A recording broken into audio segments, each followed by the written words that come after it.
Testing. I'm going to do roll call, that's why.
Aloha and good evening, everyone. Today is Wednesday, September 1st, 2021.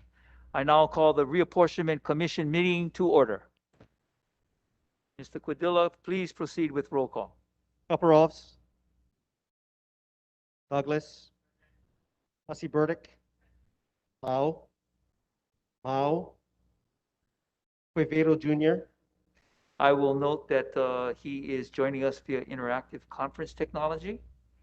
Shigimasa, Singh, Cherihona. Present. 9 members. Chair. Thank you. Before we start our meeting, I have some procedural announcements to make.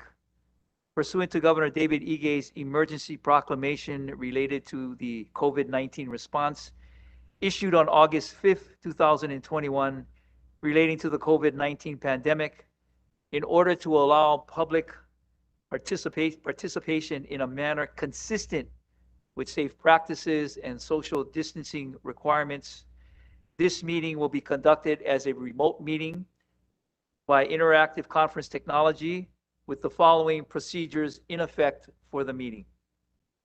Remote oral testimony will be accepted on all items on the agenda, including the executive session items, if any. Each speaker will be limited to a 3-minute presentation on all items.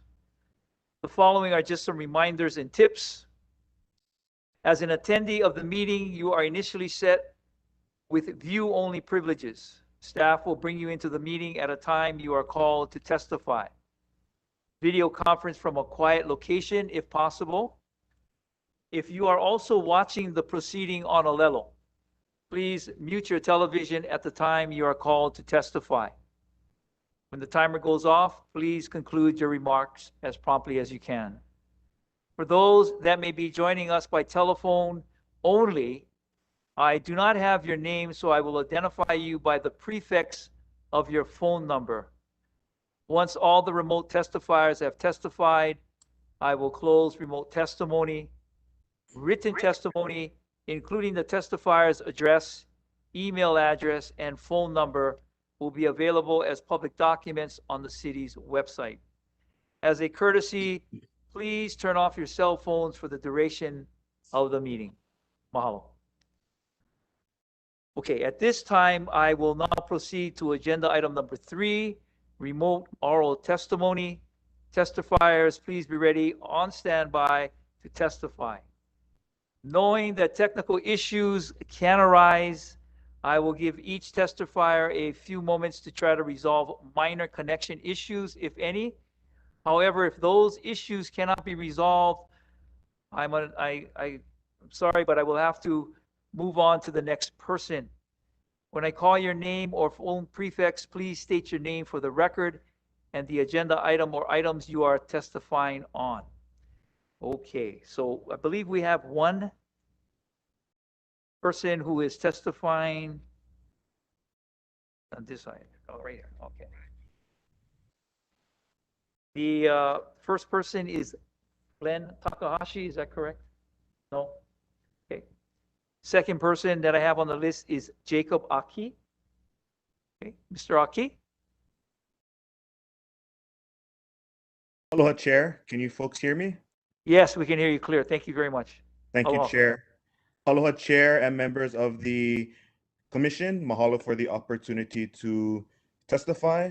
My name is Jacob Aki, and I am testifying on behalf of Common Cause Hawaii. Common Cause is a nonpartisan, nonprofit grassroots organization dedicated to upholding the core values of American democracy and ensuring a fair and transparent reapportionment and redistricting process.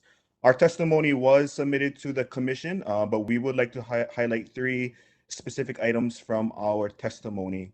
The first being that the meeting materials were not made available to the public prior to the written testimony submission deadline of 10 a.m. this morning. In accordance with HRS Chapter 92-7.5, we ask that the Commission permit remote public testimony at the start of the agenda and additional testimony by the public after each agenda item for full transparency, accountability, and public participation.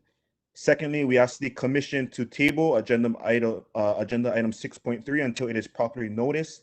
Agenda item 6.3 is not described with specificity as to which PIG or subcommittees are under consideration to be formed to permit the public to decide whether to attend and testify on this matter. We would also like to note that there's a difference between a PIG and a subcommittee. One requires public notice and the other does not. And lastly, we ask that the Commission consider extending its timeline to ensure both the Commission and the public are afforded the opportunity to fully consider and offer feedback through the entirety of the reapportionment and redistricting process. Honolulu's population increase on reapportionment and redistricting may require the Commission to more thoroughly deliberate proposals and give the public more time to offer feedback. Mahalo for the opportunity to testify, and I am available if the Commission has any questions. Thank you. Thank you. Do we have anybody by phone? No one by phone. Okay, thank you.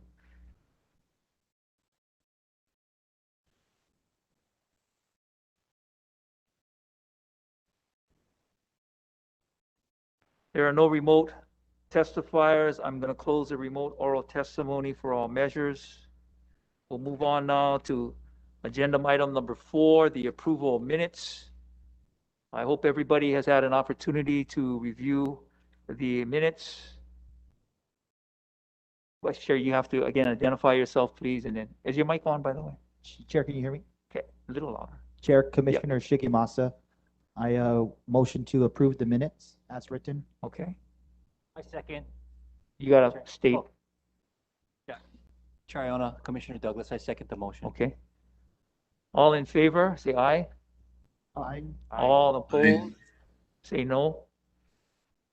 Okay, thank you. Minutes will be adopted as approved by the commission. We'll now move on to agenda item number 5, informational briefing. And I will call upon Mr. Rex Padilla from the City Clerk's Office to brief us on the 2011 MAP effort and proposals. as well as an analysis of the 2021 census data, including the new targets. Mr. Cordilla. Aloha, Chair Oona, Vice Chair Shigemasa, and members of the 2021 Honolulu Reapportionment Commission. Welcome back.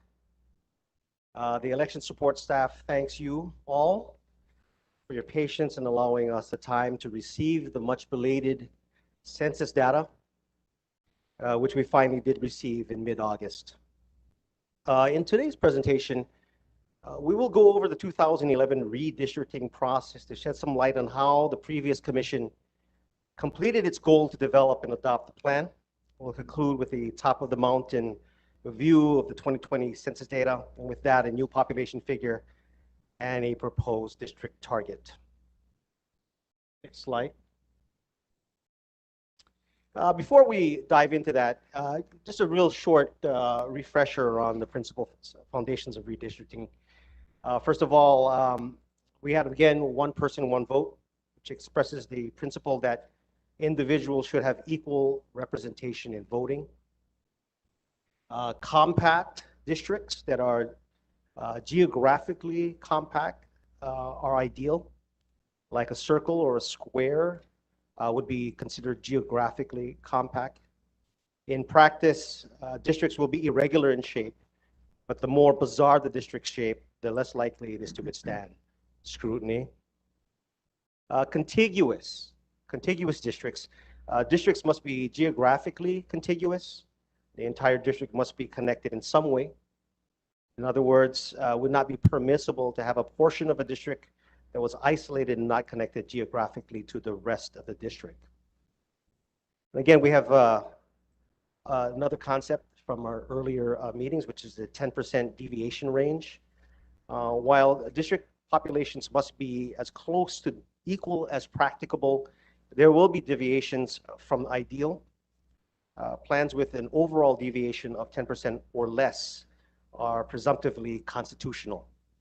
The overall deviation is equal to the largest positive district deviation and largest negative district deviation in a given plan. Our goal is to create a plan that falls within the 10% deviation range. Of course, we have the charge that we have from the city charter itself. It reads that no district shall be drawn as to unduly favor a person or political faction. Districts, insofar as practicable, shall be contiguous and compact. District lines, where possible, follow permanent and easily recognized features, where practicable, shall coincide with census tract boundaries. And so we'll begin at the end for another commission. This is the 2011 final district plan. And this is where we hopefully will be in a few short months, where we'll be able to adopt the plan. This map, this district plan was adopted by the 2011 commission on November 10th, 2011. The first thing that commission had to face was its population base. So its population base was 953,207. That was up from 876,151 from the prior redistricting.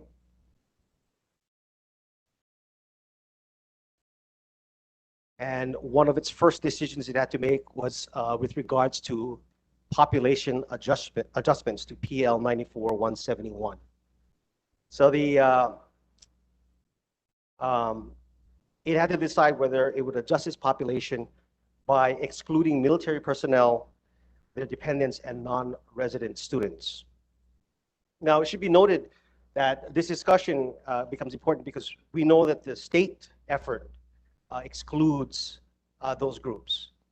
It is required by the state constitution for that reapportionment commission to determine a permanent resident population base. As such, it is required to make adjustments to PL 94-171. In the case of the 2001 Reapportionment Commission, it decided unanimously on August 24th to use an unadjusted U.S. Census population base for its redistricting effort. So one of the things that our predecessors did was obviously have this sort of analysis for them back in 2011. So they examined and saw that the population went from 176,151 to 953,207, which was a 9% population growth over the 9 districts. This is a graphical representation of the changes in population in the city and county of Honolulu. The darker shades are where there's the greatest number of population change.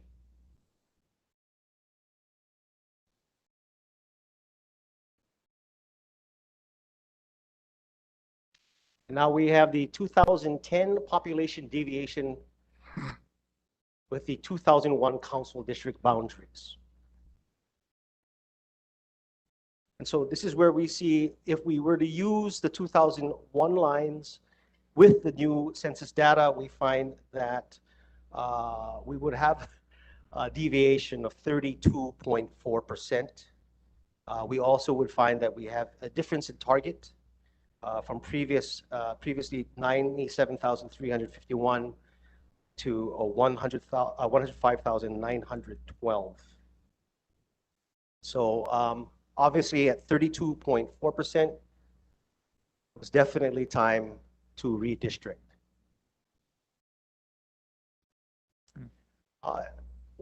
Once it determined the population base, the next decision the commission was faced was to come up with various plans to consider. So it considered 4 different plans. So on August 24th, it instructed to our staff, technical staff, to come up with 4 possible plans seen above with the used as guidelines. So we had the Kaena Point Plan, the Makapu'u Lighthouse Plan, the Kaena Makapu'u Plan, and then finally the modified existing plan. So the Kaena Point Plan starts at Kaena Point, proceeds clockwise around the island to form districts. District 4, and this is interesting because this is the only plan that has this. District 4 does an interesting thing, and it wraps around Waimanalo and then East Honolulu. It's the only map where this occurs. Staff was able to get a deviation of 7.4% under this map. Our next map was the Makapu'u Lighthouse Plan. It holds Makapu'u Point as the inviolable feature and proceeds to create districts counterclockwise around the island. This one, as opposed to the map previously, carries a more Mauka to Makai types of district. We were able to achieve an 8.7% deviation for this plan. The next plan is the Kaena Point Makapu'u Plan. This is where we started both the Kaena and Makapu'u points. We hold those 2 points, utilizing Waina and Kola mountain ranges as boundaries. We were able to achieve with this plan 9.2% deviation. And then finally, we have the modified existing districts plan.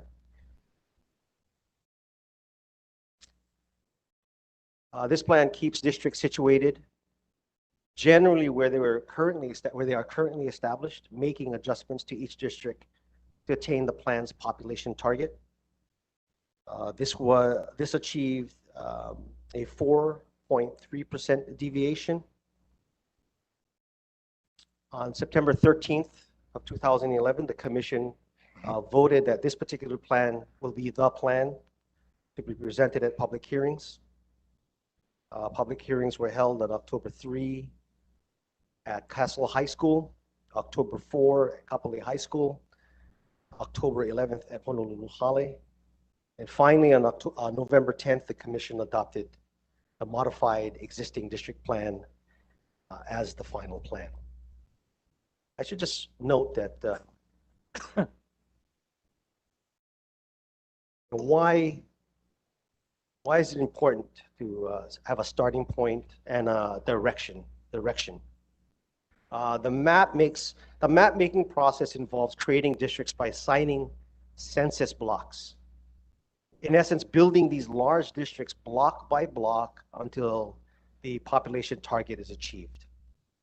As such, the availability of geography and census blocks are relative to the map maker's progress and where she started initially, as well as what boundaries are considered inviolable.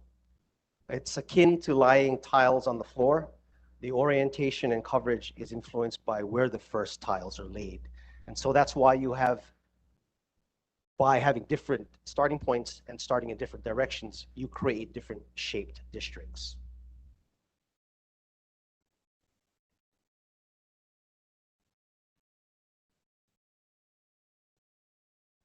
And so this is what ultimately that commission ended up with, the 4.3% deviation. This is what we see in the final plan. Right, to kind of further dive into what the modified districts, existing districts plan is, we want to go one by one. Just kind of see what kind of changes were made to hit the population targets, as well as generally keep the districts where they were established. We have district, so these are the two plans side by side. As you can see, they're color coded to their numbers, so you can kind of get a sense generally of their shapes across the island.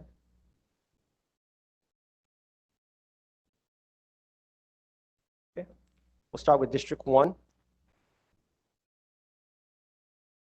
As you can see, again, the general shape is somewhat the same. What happened was in 2011, District 1 gained Makakilo and lost parts of Eva to District 9. Again, to adjust for population. District 2 gave up Kunia to District 9. Parts of Kunia gave up Ahiomanu. Kunia, which was previously part of District 2, became part of District 9 in 2011. Again, additionally, a Ahiomanu area, part of the 2001 District 2 plan, was assigned to the 2011 District 3 plan, and a small portion of Mililani, formerly belonging to District 9, was acquired.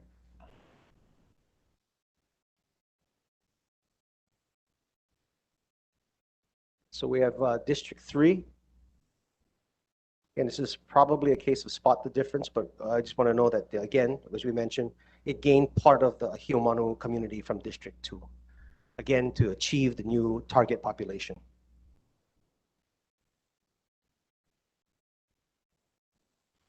District 4 gained portions of Diamond Head, a small portion of Diamond Head and Kapahulu community, and it gained it from District 5. That, again, was an adjustment. That was essentially the adjustment made in the 2011, from the 2011 plan.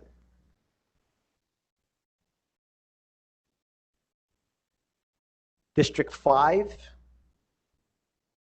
gave up portions of Diamond Head, Kapahulu community to District 4, but it gained the community between Pi'ikoi Street and Ward Avenue from District 6.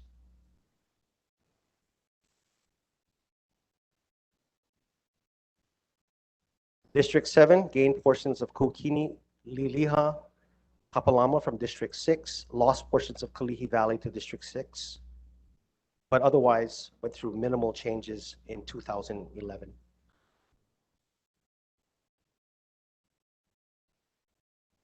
District 8, these boundaries were lost to include, boundaries lost include portions of Kalihi, Moanalua, Red Hill, Halava, and Aiea to District 6. Again, this is an issue of population change. And we attribute some of these population changes due to extractions that were conducted in 2001 versus 2011. This district also gained lower Waipahu from District 9.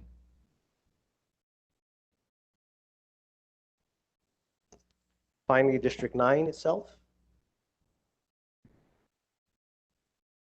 lost portions of Waipio Acres, Waipahu to District 8. Again, one of the significant changes again was restoring Makakilo to the leeward side. So it lost Makakilo to District 1 and gained portions of Ewa from District 1 also.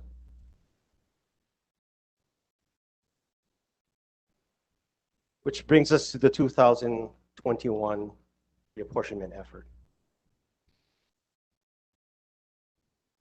So when we received the census data, we have now a total population of 1,016,508.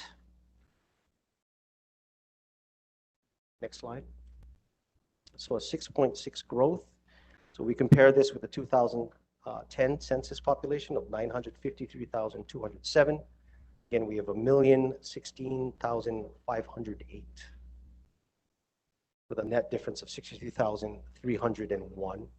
We want to graphically represent that again. The darker colors are where we have a far greater than average population change from one census to the other. And of course, we see that the East Honolulu and the yellow portions are areas where the population actually has changed relatively little.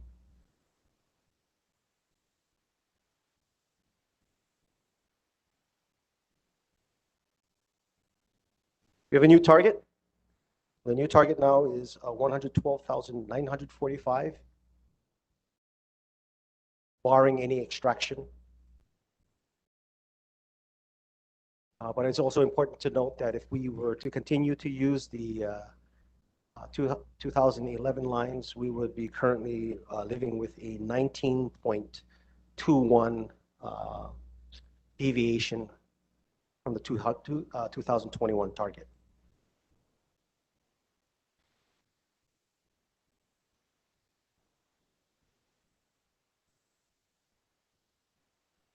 So like the 2011 Reapportionment Commission, you are also faced with the option, the decision to extract or adjust the population data. The Honolulu election staff reached out to the State Reapportionment Commission's support staff asking for the extraction totals. We learned that the state will be extracting 70,599 from the Honolulu population base, which includes non-resident military personnel, spouses, dependents, and non-resident students. This particular item is on the agenda for your discussion and possible action. And so once the decision on population base is determined, it will be up to the commission what map options you want us to explore. Again, what will be your population base, and ultimately what plan you folks want to bring to the public for public comment. What plans? It could be more than one plan, could be one, could be several plans. But that is it. That's all we have. Thank you, Mr. Cudillo. Just identify yourself and. Hi, this is Commissioner Mao. This is a request. Having gone through too many budget number exercises, as we start this process, can you hear me? Yes, I can. Okay, I just want to make sure that our 2020 census population of 1,016,508 ties in to the state database. Is it possible to write to them that this is our understanding of our starting point? The state data, I never. Wait, I have a question. Did we get this data from the state, or did you get it directly? We got this data from the U.S. Census. We are charged with using U.S. Census data to conduct a reapportionment. Well, if the state has it broken out by island, can we just request that we both have the same starting point for the island of Oahu?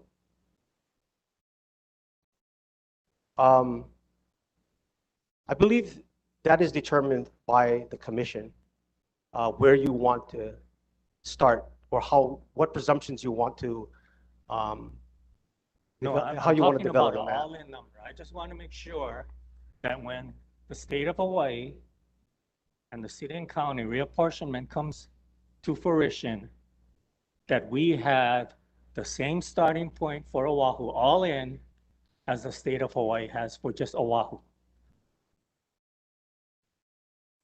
If I can just interject at this point. Mr. Cordillo, go ahead. Go ahead. You can, Sorry. you can consult. You wanted to consult.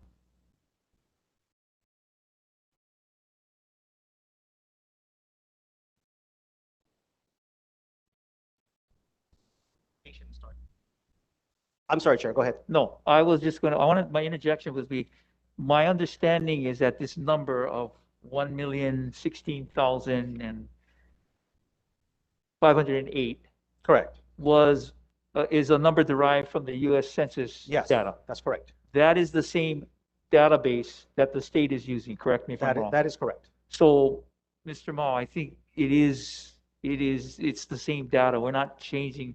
It's just that the state has their own, I don't know what you call it, program. Is that the right terminology? They use their own program to process what they're processing, and we use our own program, or do we use the same program? We use the same program, but we're also using the same data. Same data. They do have another process where they have to determine their permanent resident base. Right. That is the huge difference between what we're doing and what they're doing. But as far as the bottom line number, as Commissioner Mao is asking, that number is the same. We're getting the numbers from the same place. Okay. In fact, we use, and they use PL 94-171. That is the authoritative number for population that we use, the State Reapportionment Commission uses, as well as my understanding, the Hawaii County Reapportionment Commission. Does that answer your question? Mine wasn't a question. I just want to make sure we have the same starting point. I'm not going to say they don't have it or we don't have it. It's just that I've been through these exercises where it's come to our attention when we're at the end that the starting point is off. Okay. So I just want to make sure, and maybe my question or my request is too simplistic, but our starting points just for the island of Oahu, all in, if we can confirm that we're using the same 1,016,508. If by confirmation, I think when Mr. Who was it that gave us some information? David Rosenbrock. I believe he confirmed that by saying that we use the same data. And it comes from PL 94-171. Okay, I understand it's from the same data, but Okay. I'm just voicing my opinion. And it's noted. Okay, And I don't, the only reason I hesitate at this point in time is because I know it's the same data, unless there's some kind of basis to say that it's not from the same data source and it's different, then I think we can go through that exercise of, what you're saying, what you're asking for, which is a confirmation from the state. Because what makes the state the authoritative source of this number? There's nothing in the law that says they are the authoritative source. The authoritative source is this census data that we're getting. And that's what we have to work off of. So agree. they could get it wrong, right? They could have a different number, but they process it from someplace else, which I don't think is going to happen. But that's the point I'm trying to, I don't know if I'm making myself clear. Am I making myself clear on that? Mr. Chair, Yes, Chair. Go ahead. Commissioner Shigemasa, I just have a clarification. I just want to clarify. I'm trying to understand what Commissioner Mao is saying. And correct me if I'm wrong, Commissioner Mao. Are you requesting that the same starting point, meaning for their representative and their senatorial districts, for instance, the first number on their first district, which is on this island, that is the starting point for us? No, Is that I'm what you're just saying? asking that The 1,016,508 is their starting point for Oahu in total, all in. That's all. Okay, so the point I'm trying to make is that both the State Commission and the City Reapportionment Commission is supposed to be getting its source from PL 94171. This is the number that we have. I can only assume that the state is getting that same number. Okay. If they have a different number, the point I'm trying to make is how do we know that their number is something that's incorrect? So in other words, what you're requesting is that we have the same number. So let's just say they had a different number for argument purposes, right? And they had a different number. And we said, no, wait, we gotta line up with you guys. But what if they're incorrect? Do you understand what I'm saying? So No, all I I'm saying know is what that, you're saying, yeah, but this is what I'm getting at. If the numbers, when we get to the end of this process, Mhm.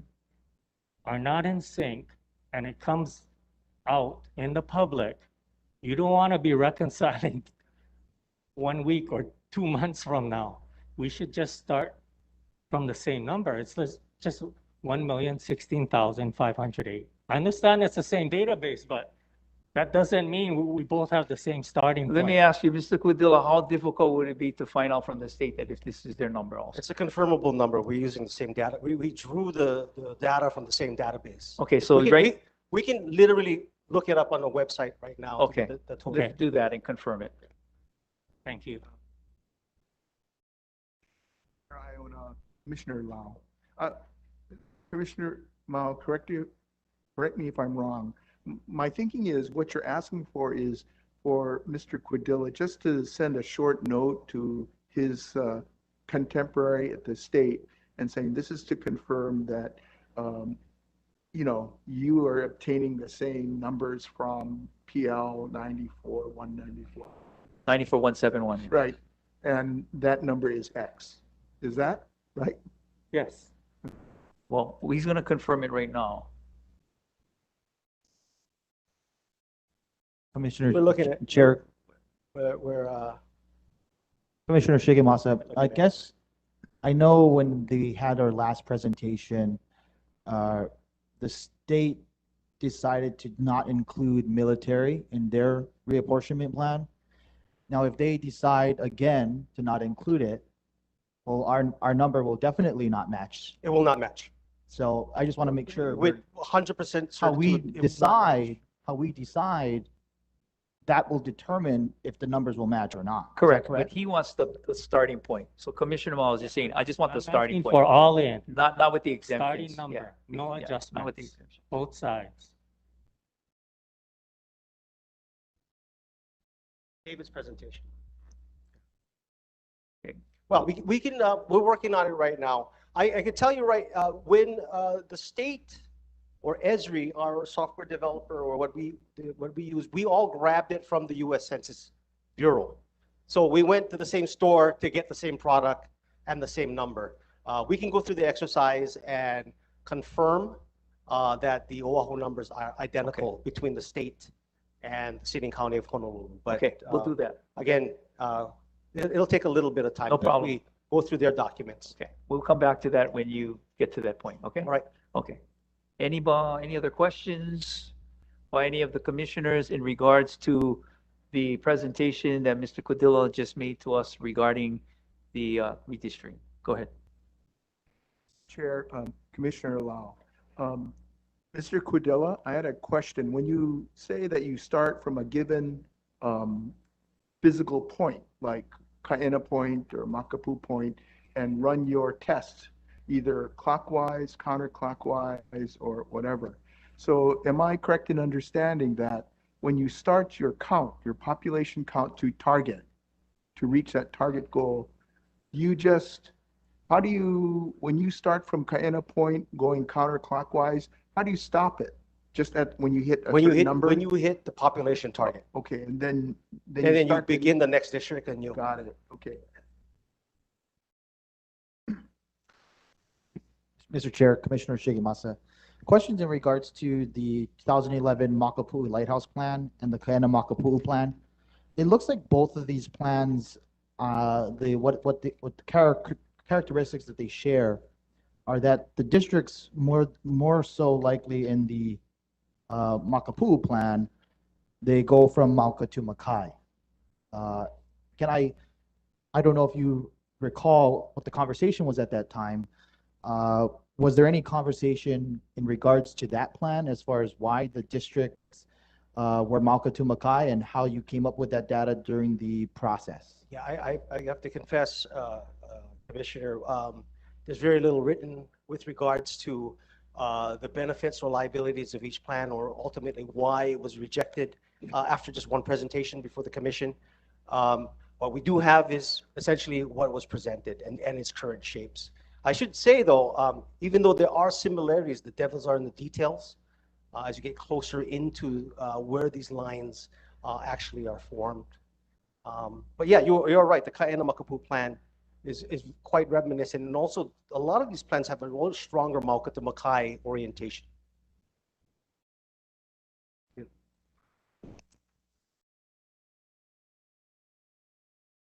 Anybody else?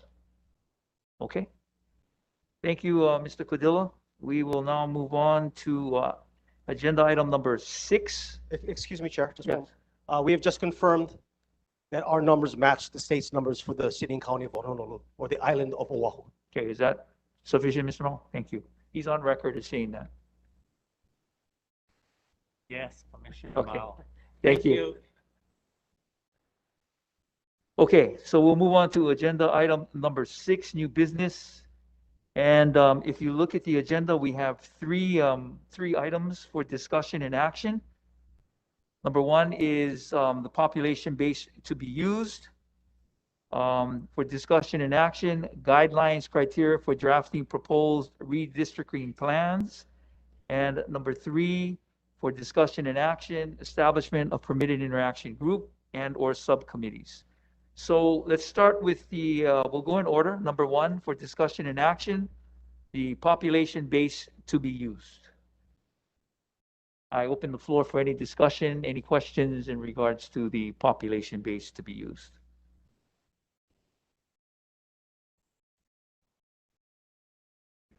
Yes. Discussion, for purposes of a discussion, I'll make a motion that we continue the same population-based concept that was applied in 2011, just for purposes of getting it out on the floor for discussion. Okay, so any, Which means that you include the military and students. which actually kind of goes into the second item of the new business, guidelines and criteria for drafting proposed redistricting plans.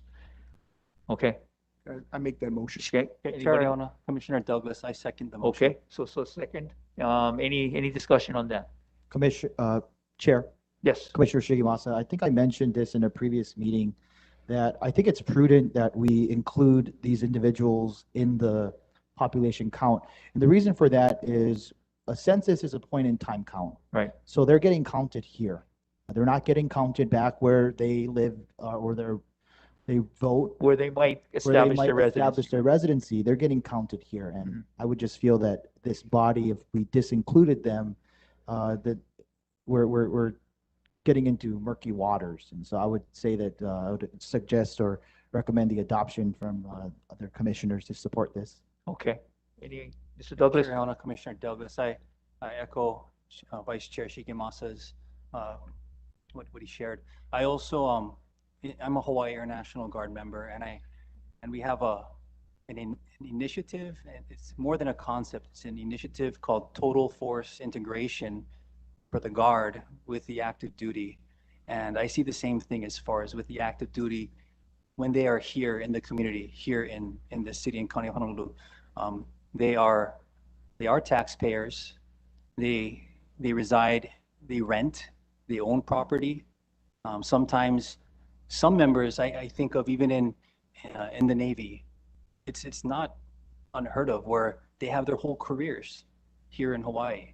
So they are fully integrated for the time that they are here with the community, and I think it is very, as Vice Chair Shigemasa said, it's prudent to continue this. That's all I have, Chair. Okay, thank you for that. Thank you for the motion to Mr. Commissioner Lau. Iona, I wish to add the following concept because I was wondering whether it would be fair or unfair, but really when it comes down to it, people who live on the island, whether they're military or non, or university students or not, while they're on the island, they use city services.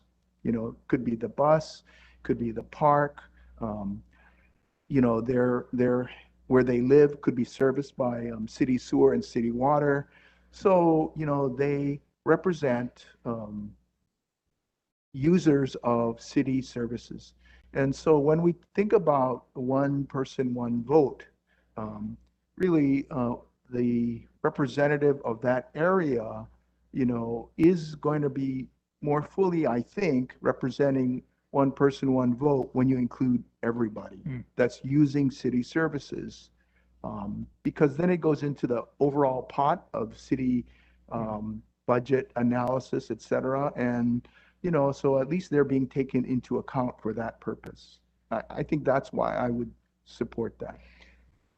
Good point. I would just add to that point is that when it comes to identifying the military and their dependents as well as students, it's really a guessing game. It's really an assumption as to where they might reside, whether they reside, you know, near the universities. And remember now we have HPU, we have Chaminade, we have the University of Hawaii at Manoa, West Oahu, and so, you know, all students can live in various parts of the island. Likewise with the military, they don't necessarily live near Schofield and Pearl Harbor, etc. They are dispersed throughout the state. So it'd really be a guess as to where they would be. So that is another, I think, another factor in regards to why this argument for including them, I think, is compelling at this point in time. But that being said, is there any other discussion that we need on this motion right now? Okay, if there is none, then this is in regards to the Commissioner Lau's motion that we adopt the population base that was used in 2011, and that would include military, their dependents, as well as students and felons, if that was applicable. And so, Mr. Cordilla, can we have a roll call on that? Caparós, I approve. Douglas, Aye. Hussey Burdick, Lau, Aye. Commissioner Mao, Yes. Commissioner Cuevero, Aye. Commissioner Shigimasa, Aye. Commissioner Singh, Aye. Chair Iona. Aye. 9 ayes, Chair. Okay, 9 ayes and no yeas, unanimously passes. It's adopted and approved. Okay. I believe that takes care of also item number 2 on the new business, which, correct me if I'm wrong though, am I correct on that, that item 2 is now has been basically addressed? Oh, okay, I'm sorry, right, okay. So number 2, yeah, correct, I'm sorry. Number 2 would be the maps that we would like to, I guess, direct the staff to draft for our consideration. And you have precedent on this. You've just seen the presentation. We're not bound by it. We can either follow their lead, or we can cut through it and get to, you know, 1 or 2 maps. It's up to the commission to decide that as a body. So at this point in time, I guess I'll open it up for discussion in regards to, you know, the type of maps that we would like to direct the staff to draft for our consideration and approval. So open up for discussion. Go ahead. Chair, Commissioner Shigimasa, I think, you know, I talked about the Makapu'u Lighthouse map earlier, using that as a starting point. The characteristics of the map that I think what we should be looking at, in our charter, it does say that we should be using geographic items. That would be the mountain range to stop and start. And I think having contiguous districts that are not, they're not sliced up and separating communities. I know we're not going to achieve 100% on that, but I think a community which is miles away from one community into another community would be something that we should look for in a new map, and achieving the Mauka to Makai, as in this map. I think this map achieves that in the Honolulu area, although there could be some maybe changes depending on population growth that we could look for in our 2021 version, if that's okay with. So are you proposing just the Kaena Makapu or just Makapu? The Makapu'u Lighthouse Okay. plan. If we could have a starting point there, map, and follow how it has these Mauka to Makai districts, I think that would be something good to look at. Discussion? Commissioner? Commissioner Lau, Chair Iona, I just wanted to get clarification on Vice Chair Shigimasa's proposal. He's looking at the Makapu Lighthouse Plan as shown in the 2011 example with 8.7% in 2011. Is that the one? Correct. That's correct. Okay. That plan, yeah. It's how that came out in 2011. But I guess what he's emphasizing is that the boundaries that they start at, besides Makapu, are pretty much the Kolaos and the mountain ranges, and it goes from Mauka to Makai, and that's kind of the geographical boundaries that we use. You also realize that we are obligated to use the census tracts too, so that's a big part of it also. Definitely. Yeah. Okay. So anyway, that's his proposal. And again, this is open up for discussion. So like I said, we can go, we can go less, we can go more. I mean, well, I don't know about more, but but we can take on whatever we want in regards to directing. Commissioner Singh. So I think I agree with that idea. It starts with a fixed geographical location and sort of goes around. I would propose adding to that the Kaena Point, because it looks like it starts on the other end and then comes the other way and slices it up a little different, but it has that same Mauka to Makai idea. So I would propose doing that other major geographical starting point and see how it looks like calculated it out the other way. Okay. Mr. Codilla. Kaena Point and the Mauka, this is what's on the table possibly, is Kaena Point plan, which is the first we discussed, and the Makapu Lighthouse Plan, 2. Yeah. Go ahead. Commissioner Hussey Burdick, can you hear me? Yes. So I'm a little bit confused about how this is all going to work. I'm kind of more of a hands-on person, and I thought that we were going to be drawing these maps ourselves and dealing with the data ourselves. And it's hard to see from a bird's eye view. Like, we're looking at these maps and they're, the size of my hand. And I can't tell exactly where the line is. I would really love to like zoom in and play around with it and move the boundaries and like kind of play with it myself and see what other options there are. And you will have that opportunity when the plans are drafted. So when the plans are drafted, if you would like to do exactly what you just said, you can just go through me as the rules state, and we can make an appointment and you can meet with the staff and you can work it out with them, or get an explanation as to how these various, whatever we come up with tonight, whatever we want to decide in regards to the maps, you can do that. Now, in regards, and I should note that Commissioner Hussey Burdick, and when Mr. Rosenbach gave his presentation a few weeks ago, the last meeting that we had, he did say that, you can have, that that's on the state level, they're having an the public can interact with the map making on that side. Unfortunately, on the city side, and this is where I responded to you, on the city side, we're not quite as fortunate as them. It's a matter of time and it's a matter of resources. They have already established that program. So it's already there. It's already available for this term, because they established it, I believe, the last commission that they had in 2011. Unfortunately, it costs a lot of money to develop that. And we don't have the budget for that. We're not even close to the budget that's needed to develop that interactive program. That's one. We're using the same program? Yeah, but it's totally different. It's not something we can borrow from them and bring to our side. So it's totally different.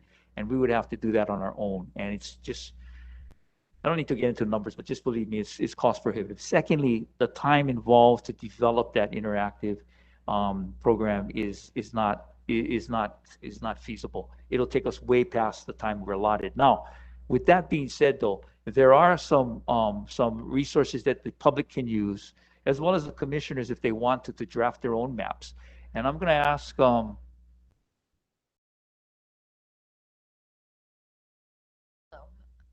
Amanda Brockway, Yes. Staff for the Elections Division.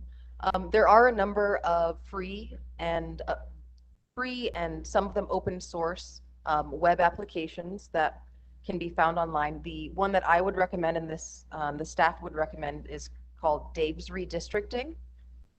It was created prior to the 2010 redistricting effort across the nation by a software engineer with 40 years of experience. And it allows you to do the same functions that we will be doing in the Esri software. It's not quite as user-friendly. There is a little bit of but it has all of the same data available.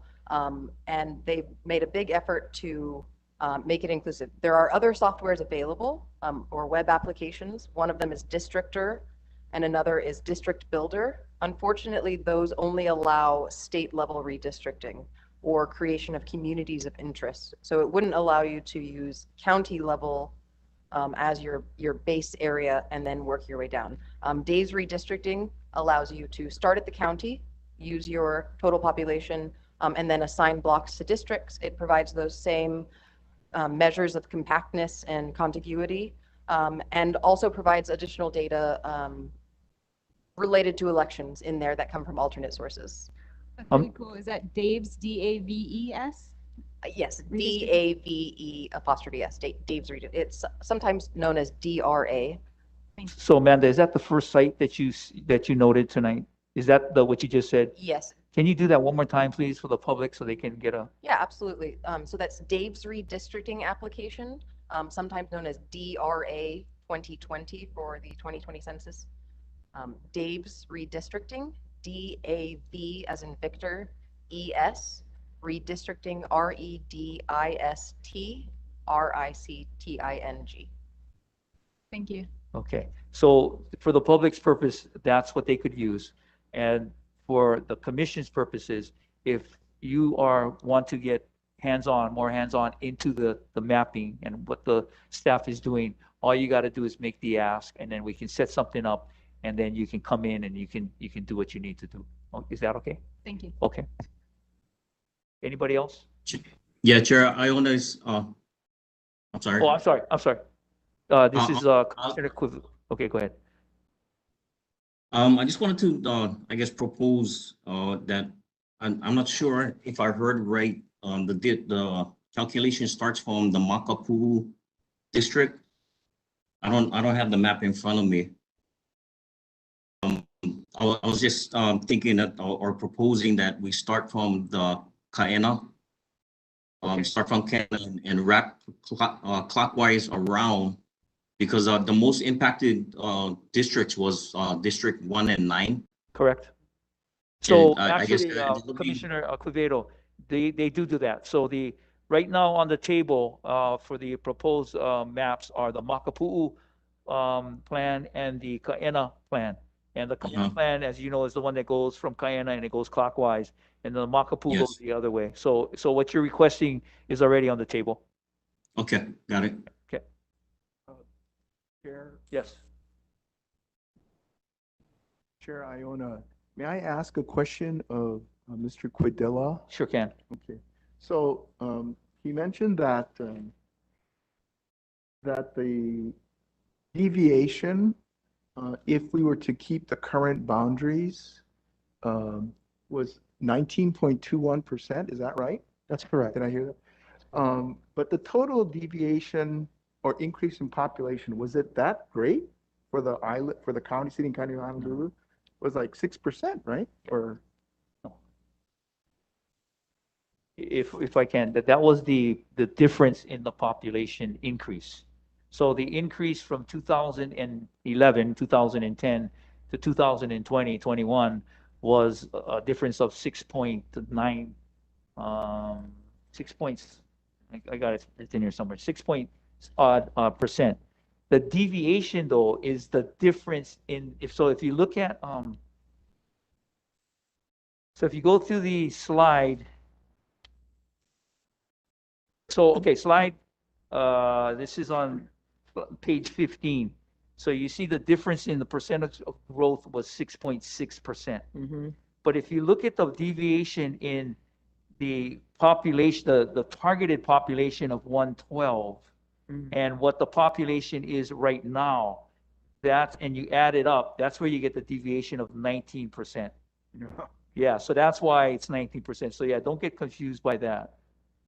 So I'd like to do is there another map that you can do, which is following along the current lines and Yeah. seeing how it can be adjusted to Yeah, that's called the modified, the modified? which I was plan? going to recommend anyway.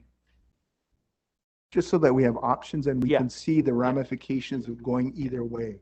And then we can at least understand how this thing Correct. is So playing out. it's the modified existing district plan, which would be the Yeah. third map that I would recommend that we put in play. Yes. Okay. Mr. Chair, Yes. I was looking at this.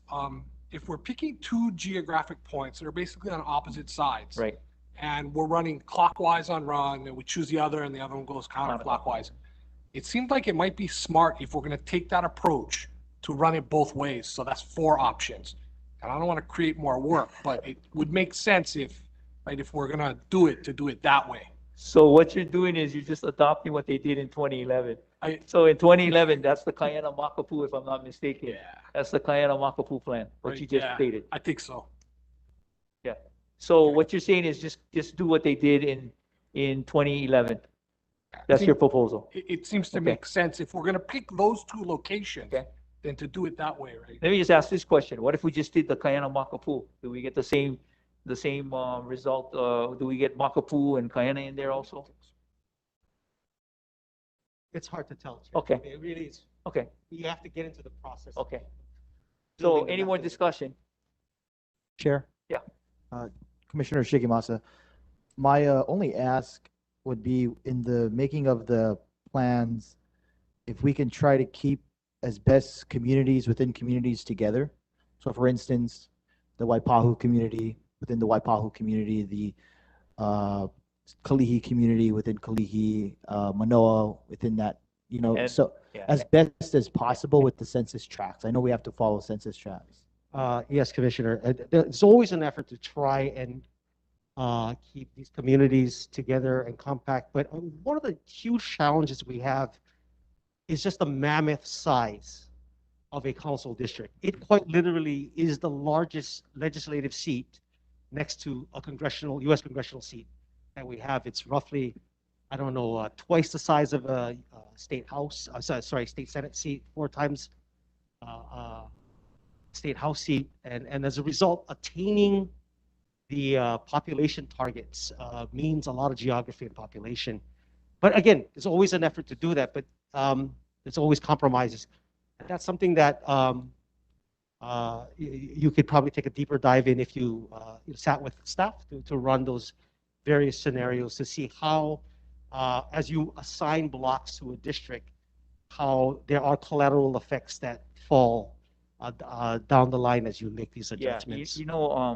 since we got all of them on the table, anybody got more discussion? I just want to add this for your own consideration and your own thought process. If you look at what happened in 2010 and the differentials that they had in population growth in the various districts, it's pretty much the same that you're seeing right now in regards to where the population is growing in the same districts. In fact, almost identical. But so what that means is that, and again, we're not bound by what they did in 2011, but all I'm saying is that we have a lot of precedent for this. And so what they did in 2010 was they eventually adopted the modified district plan. And of course, if you also read the minutes, you're going to know that there were some people that were arguing exactly what you were arguing for the, how they move the districts around. So I assume it might be the same way, but you have that opportunity when these plans are drawn to go in and look and see if it does meet what what you're requesting. So we got a lot that we can look at, and I just don't want you going, putting in too much that you don't need to put in, because all you know that it's been done, in the previous commission. And so just look at the numbers. It hasn't changed too much. I mean, it hasn't. There's no real big differential in population growth. And think about it down the future for the next reapportionment commission. The population, right? I mean, the growth that we have in housing right now, the biggest housing developments we have on Oahu is on the west side. We have Coral Ridge in the middle, but that's not as big as Ho'opili.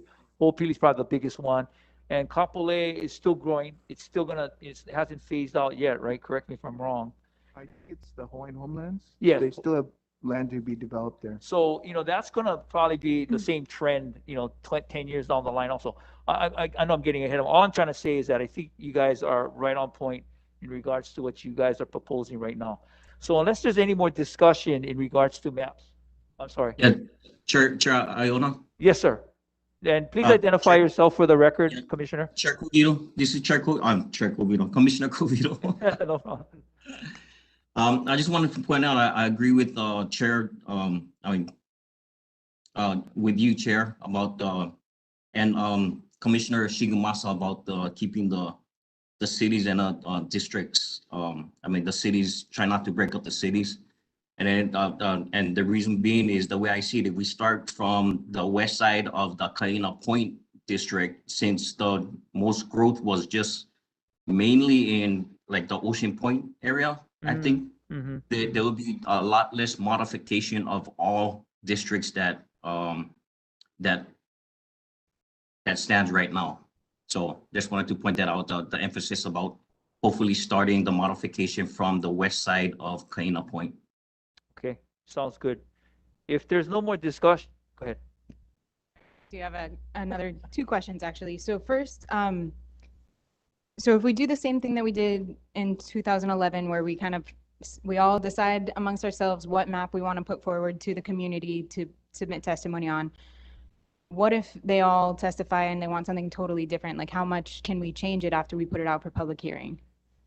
Again, it's going to be by vote of the commission, by consensus of the decision by the commission. So we can accept some of it, we can accept all of it, or we can reject all of it. Okay, So it's so really we're up to not us. married to it once we No. put it out. Okay. And then my next question is kind of just an exploratory question. Do we have authority or possibility of making like at-large districts, or do they have to be 9 single-member districts? At large, what do you mean by at large? So like, I don't know, perhaps like 3 single-member districts and then 2, 3 at-large I'll let Corp districts? Counsel answer that. So at-large would represent the whole island. You can address. Thank you, Mr. Chair. Dwayne Pang, Deputy Corporation Counsel. They used to have that a while back. Other counties have that, but you would have to amend the charter to have at-large district. So I guess the answer is no. No, Yes, got it. answer is Just no. checking. Thank you. Anything else? Okay, if not, I want to propose as a motion that we direct the staff to draft for our consideration the 4 maps that were drafted also in the 2010, 2011 Reapportionment Commission, and that would be the Kaena Point Plan, the Makapu'u Lighthouse Plan, the Kaena Makapu'u Plan, and the modified existing district plans. And that is the motion that's currently set. So anybody second that? Commissioner Mao, I second. Okay. Can we get a vote on that, Mr. Cordilla? Caparros, Yes. Commissioner Douglas, Aye. Commissioner Hussey Burdick, Commissioner Lau, Aye. Commissioner Mao, Yes. Commissioner Quevedo Jr., Aye. Commissioner Sikimasa, Aye. Commissioner Singh, Yes. Chair Iona. Aye. 9 ayes, Chair. Okay, so the motion passes unanimously, and all four plans are adopted, and the staff is directed to prepare for us drafts of these plans for our consideration, which will be available for us at our next meeting, which is now scheduled for Monday, September 13th, I believe at 6 p.m. Pass. Okay.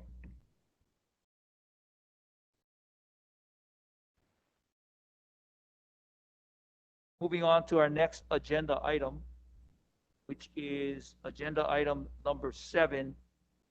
There were no unfinished businesses from the last meeting. There are no items for executive session. There is a item number 9, which is, oh, I skipped, I'm sorry. Number 3 on this agenda is the discussion on Permanent Interaction Group, which is also known as PIG, and or the establishment of a PIG and or subcommittees.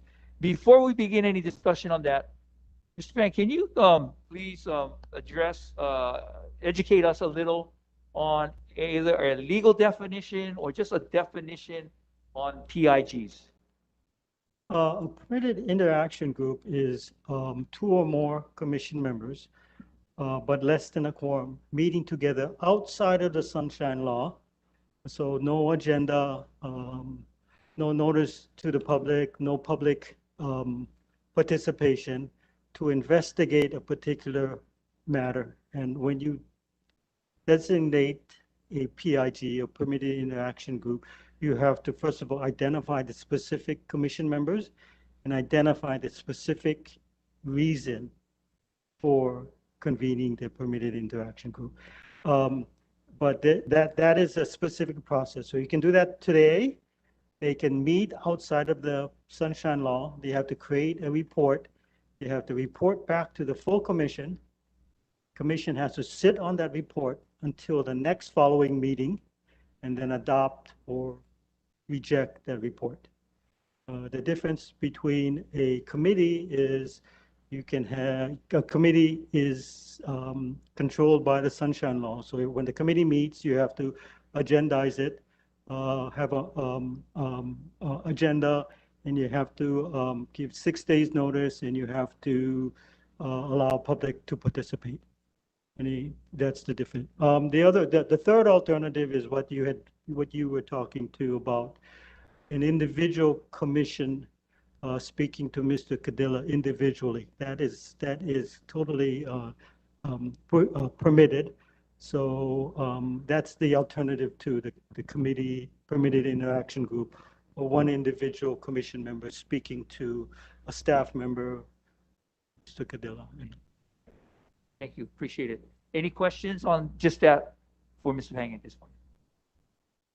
All right, Commissioner Mao. So if I wanted to have a PIG just between Commissioner Lau and Commissioner Mao, is there a process that we have to go to the chair or let you know that we're developing a PIG? A PIG is a formal procedure that the commission as a whole has to create. Two members can discuss board business outside of the Sunshine Law without promising to vote one way or the other. So you can discuss things, but then you can't discuss things with Commissioner Lau and then go to another commissioner and talk to another commissioner about the same thing. That's called serial communication, and that would violate the Sunshine Law. So 2 more members can talk, but then that's it. Those other 2 members probably can't talk to other people outside the Sunshine Law. And it's my understanding that your discussion cannot be held with regards to how you might vote on a certain issue. Yes, there can be no promise to vote one way during those discussions. Mr. Chair. Commissioner Shigemasa, question for Corporation Counsel. We received testimony from Common Cause Hawaii Yes. Were you able to review that testimony? Very quickly. Any The specific? testimony specifically says that for this item, we are in violation, pretty much. It says we're in violation of sunshine law. Would your opinion be that to discuss this item, we are in violation or we are not? No, I think the agenda is pretty clear. You're going to discuss whether you want to create a public, a permitted interaction group or not, and discuss what the reasons are, and identify what the commissioners are. So no, I don't agree with that. Thank you. Thank you for the clarification. Anybody else? Any other questions? Go ahead. Commissioner Hussey Burdick, and I had the same concern. I am concerned that this discussion only mentioned the fact that we were going to be talking about permitted interaction groups, but not about what kinds of permitted interaction groups. And as far as I know, the testifiers aren't able to testify at this point. Is that correct? Could we bring Mr. Aki back to make comment, like after somebody describes what kind of permitted interaction group they want? Could we hear from members of the public about how they feel about those particular? It would be within our discretion if we wanted to. I believe so. It's your discretion, but the thing is, it would have been a violation of the sunshine law had you discussed before amongst yourself outside of the committee as to what kind of permitted interaction groups you wanted, and then put it on the agenda. So that would have been a violation in and of itself if you guys had talked about it outside of the meeting. This is general enough so that someone can talk and give ideas of what things you should investigate. So I don't believe it's a violation of the sunshine law. Okay, and I'm not sure if now would be the best time to bring this up or if there's somewhere else on the agenda that I should bring it up, but I was concerned, as well as the members of the public are concerned, that the packet didn't come out until just before the meeting. So You can ask him whether that's a violation or not. no, so I'm not saying that it's in a violation. I know it's not. My question is more of a policy rather than a rule. Can I make a motion for the packets to come out 48 hours in advance next time? I'll let Mr. Codilla talk about that also, because it's staff that's putting this together. I understand, but And- especially this time when we had a meeting scheduled a few days Yeah. ago, so all the packet stuff was ready at that time and could have been public before then, but they chose not to release it until just before the meeting. Go ahead, Mr. Codilla. Yeah, we were working, this provided us additional time to work on the packets. The materials you have before you folks were really prepared just a few hours before the meeting today. So They get it out as quickly as they can. Everybody is on the same level, I guess you could say, in regards to getting the information, getting the package. You can see the packet is not just one page. It's not just the agenda. It's just a lot of other things that are put together. And of course, it takes time. So I hear what you're saying. They get it out as quickly as they can. I don't believe at least I don't see how anybody is put at a disadvantage, especially like what Mr. Pang said also in regards to the agenda items are there. They're broad enough for you to talk about it. And we haven't even talked about it. So we have to now, if there is any discussion in regards to what possible establishment of any pigs or subcommittees that we would want. So we can move on to that right now if you don't mind, because I'm ready to discuss that if there is any discussion on any establishments of a PIG and or committees. I would just In light like of what we've already discussed today and established today. I would just like the record to reflect that I would like more time to prepare. And I totally understand, as somebody who prepares packets myself, the time and the work that goes into all this.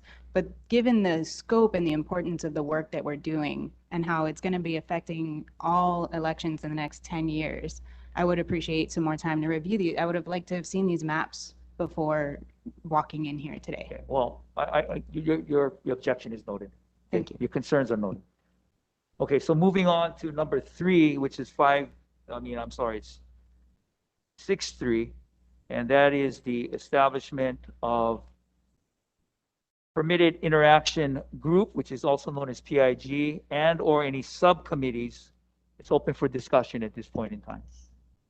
Mr. Chair, a question for Mr. Padilla, Commissioner Shigemasa, question for Mr. Padilla. In regards to the 2011 commission, did they create any PIGs or subcommittees? They did not. Thank you. Any more discussion? Yeah. I guess it doesn't necessarily need to be a permanent interaction group, but as you mentioned, Chair, Commissioner Hussey Burdick, I personally would like some time with the staff to go over the system and to work with these maps and do that myself. And so I'd like to invite my other commission members to join me if you would like in a permitted interaction group, or if not, we can all do it separately. I don't know if that needs to be a motion. Okay, well,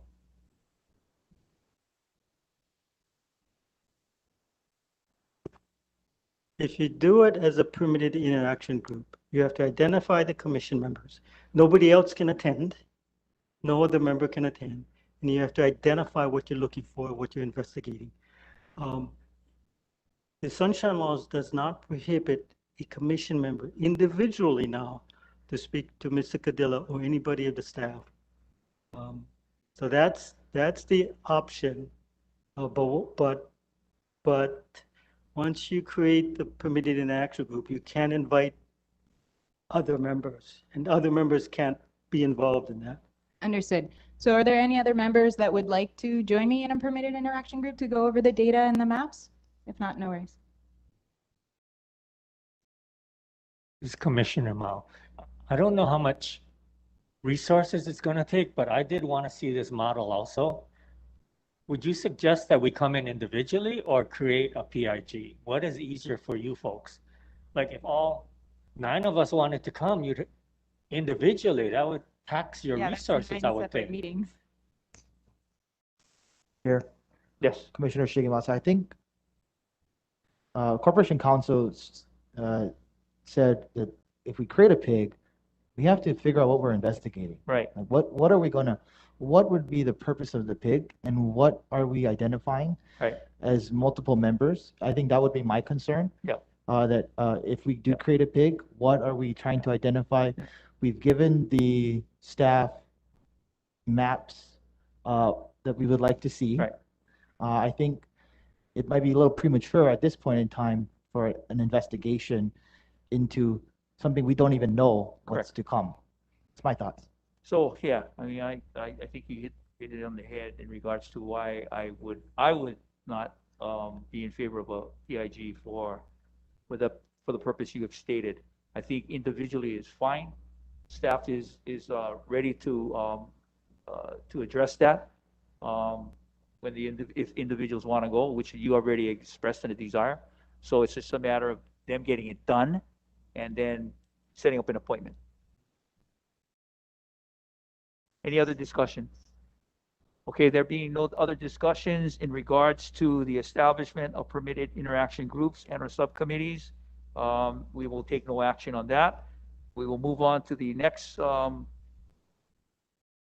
on the agenda, which is, again, as I mentioned earlier, item number 7, 5V2, which is unfinished business. We have none. In regards to executive session, the V3, number 8, there is none. And in regards to number 9, scheduling agenda for future meetings. Now, the reason why I brought this up is because, as I mentioned in the beginning, we are continuing under an executive order. In our previous meeting, we set out 3 dates with the understanding that we would be able to have the public testify in person. So as such, we thought we could go back to basically what they did in 2011 and 2001 and have, 3 open forums for public testimony. But in light of what's happening now, and will stay in effect, I think we need to revisit that and possibly reschedule our public hearing, because no one will be allowed to testify in person. It's going to be, via the internet or telephone, or it's going to be technological. So what I would suggest is that we have one, just we break it down to just one public hearing, because we're all going to be here anyway. And so I would suggest that we take the latest date possible. Right now, as you know, I think we set aside October 7th. Sorry, was it October? Okay. No, but the three dates we had were, right, 7, 11, and 13. I would suggest that my recommendation would be that we now have the public hearing set for October 13th, so we can give more than enough notice to the public in regards to testifying and what they can comment on. We will have made a decision by that point, and we can't, in other words, we're going to have to decide what map we're going to use prior to that public hearing anyway. So we will decide, and they will have more than enough opportunity to look at the map that we decide that we're going to use. More importantly, if they want to interject at this point in time in regards to districting, they can do so. We've already put them on notice on that they can do so now. They can submit their own maps, their own districting that they want to the to our staff here, and then come October 13th, they can publicly state their concerns or their proposals for amendments to the map that we have adopted. So there'll be more than enough time for that. I don't think having three electronic hearings is gonna do anything more than what one would do, simply because it's gonna be the same venue. What we had proposed maybe would have been maybe one on the windward side, one on the leeward side, and one in central Oahu. But that no longer is going to be viable since nobody can testify in person. So that's my recommendation. Open up for any discussion at this point in time. Yeah, Chair, Commissioner Covito. Okay. Chair, when we were doing the scheduling in the last meeting, I did not realize the 13th is on a Wednesday. Wednesdays, I'm in a bad position today. And every Wednesdays after to the end of the year is bad for me. Okay. Can we do that meeting on the 14th? I'd like to apologize to the rest of the commissioners for this oversight. That would be Thursday. Okay, that's Thursday the available. 14th. That's available. You're not available. Sorry, Commissioner Shigemasa. I'm the chair of the Aliwanu Salt Lake Foster Village Airport Neighborhood Board, and we meet on the second Thursday of the month. Okay. Solution that might fix this. So I'm a little bit concerned. I appreciate what you're saying about we can't do it in person. It doesn't really make sense to do 3, but I think narrowing it down to 1 is a little bit too narrow. What if somebody, has to work that night, can't get off, and they want to have their voice heard? So I would support moving it to just 2 meetings. And if Commissioner Cavito is okay with the other 2 dates, October 7th and October 11th, then I would support that, or alternative dates. But my main point is I would appreciate 2 public hearings. The 7th is the Monday, I believe, right? The 7th Monday. 11th is the Monday, right? And then 7th is the Tuesday. Is that sufficient? Oh, sorry, Thursday.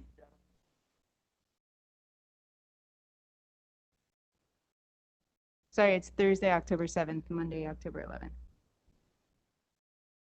Any discussion on this? Commissioner Quevedo, are you okay with that? Yes, sir. Okay.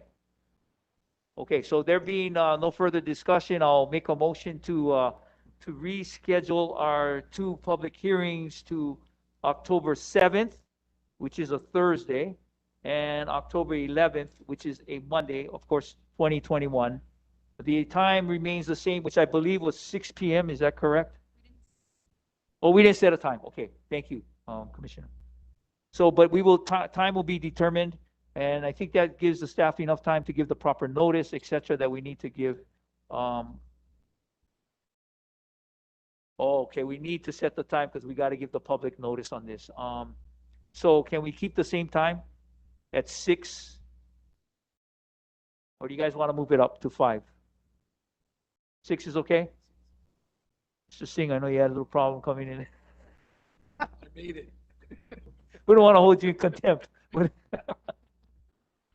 Okay, so we'll have it at 6 o'clock on October 11th and October 7th. And of course, we're going to ask Olelo if they can kindly accommodate us for those dates again. Correct? Okay. Question for excuse me, Mr. Padilla. In regards to, I know we set up one date after the public hearings for a final meeting, which is like maybe a few weeks after that week. If conversation comes up, Chair, from the public hearings, is it prudent to have, is it good to have another date prior to our final meeting, so we could take in what the public said, and then the elections office goes back to review the maps, and then, I think we already established that date, right?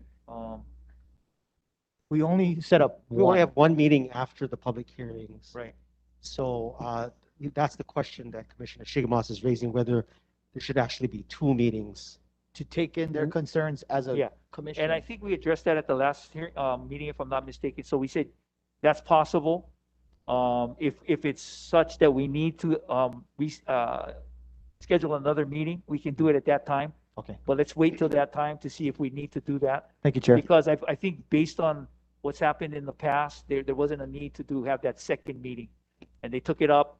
Public came and testified, I believe, at that subsequent meeting. So those that raised concerns at the public hearings, they came to that meeting also and testified. Now, that was in person, so it was a little different, right? I mean, we were kind of, not the best scenario that we have, but they were able to do it. So I think we'll have enough time. We have enough time that if we need another meeting, we can do it. But I'm pretty sure we'll handle it at that subsequent meeting. Okay? Any other discussion? Okay, so if not, I would make a motion that we reschedule.